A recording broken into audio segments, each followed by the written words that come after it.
Terrence McKenna had a very funny thing that he said about science. He said, science wants you to believe that it's all about measurement and reason if you allow them one miracle. That one miracle is the Big Bang. Yes. That all things come from the most preposterous idea ever. Yeah. That everything came from nothing in one big miracle. That's right. I completely I totally agree with that. paraphrased it. I He love probably that. said it far more eloquently. Well, but this was for Fred Hoyle's objection to the Big Bang. He said he was a Democritean. He didn't believe. He said nothing comes from nothing, and I simply refuse to believe that the physical universe came from nothing physical. And moreover, he said it smacks of the Genesis account, which he detested, and so he rejected the Big Bang and formulated this steady state model that was later, I think, decisively refuted by the discovery of the cosmic background radiation. It happens. I've had funny coincidental meetings with Hoyle, Herman Bondi, and Thomas Gold, all three of the architects of the steady state model. I met Bondi and Hoyle when I was a PhD student in Cambridge. And Hoyle held on to his dying day for the steady state. But Bondi, actually, we had a conversation about it, and he said that it turned out that it was a brilliant idea. It was a beautiful idea, just that it turned out that everything about it was wrong, and he rejected it.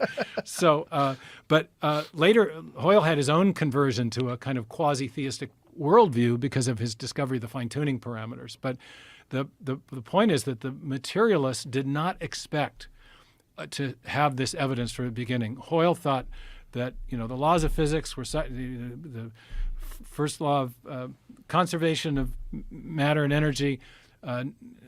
Matter and energy are neither created nor destroyed except at the Big Bang. And he didn't like that, but eventually I think the physics community came around. There were so many indicators of that beginning event. Now, again, as we're discussing detection methods and our ability to understand things is so radically different from 1920, 100 years ago. What is it going to be like 100 years from now? Is this they're going to be? I mean, are we making assumptions based on very limited data? It's a lot of data for us, but it seems fairly limited given the scope of not just this universe, but then the concept of multiverses. Like, what are your thoughts of this concept of multiple universes? I love to talk about the multiverse. Or infinite universes. Yeah, I'm glad you raised it. And this also connects to the Fred Hoyle story, which is fascinating.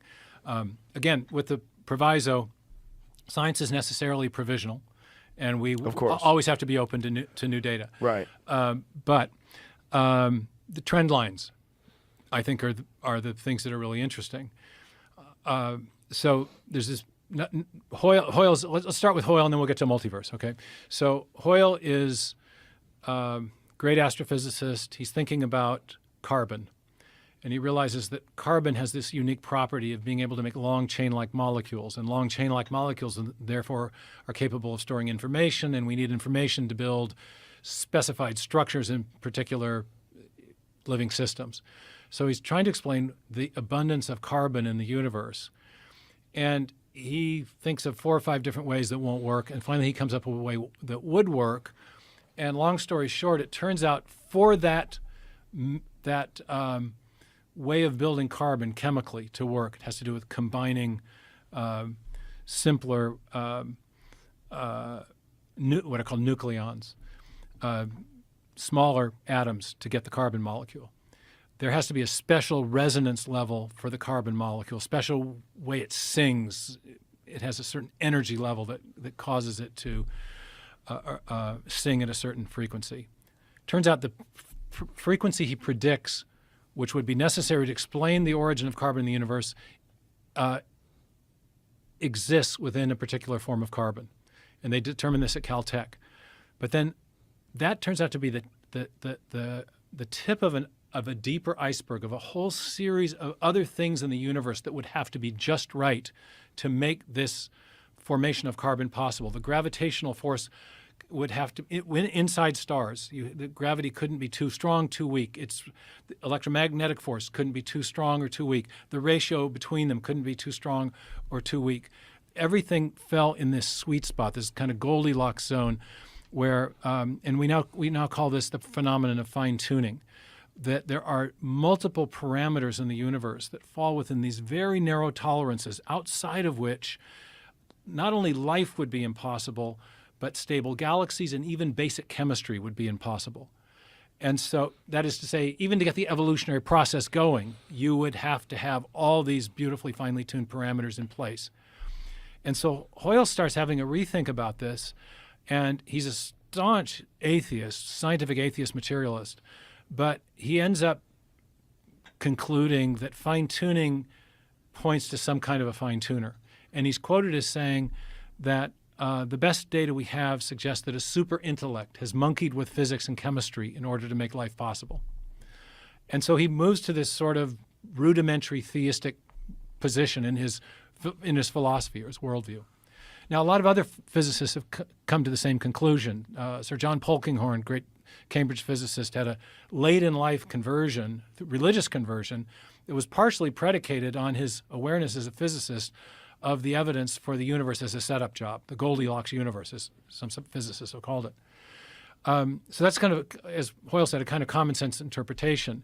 When we see other systems that are finely tuned, like a French recipe or an internal combustion engine, what we mean by fine-tuning is an ensemble of improbable parameters that work together to accomplish some remarkable outcome or functional or remarkable outcome. That's what, if you see an internal combustion engine, you think it was engineered because it's finely tuned. So common sense. The contrary argument to that, the main one, there have been others, but not even most secular physicists regard them as compelling anymore. The main contrary argument has been the idea of the multiverse.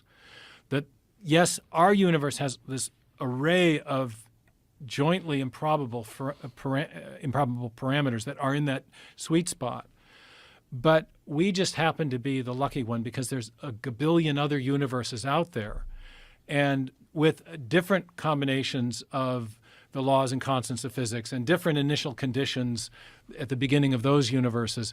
So all those things that were just right in our universe are, yes, extremely improbable, but there's so many other universes that the probability of a universe with that set of life-friendly conditions arising somewhere had to arise somewhere, inevitably, and we just happen to be in that lucky universe. And then we are stunned by that, and they call that this observer selection effect.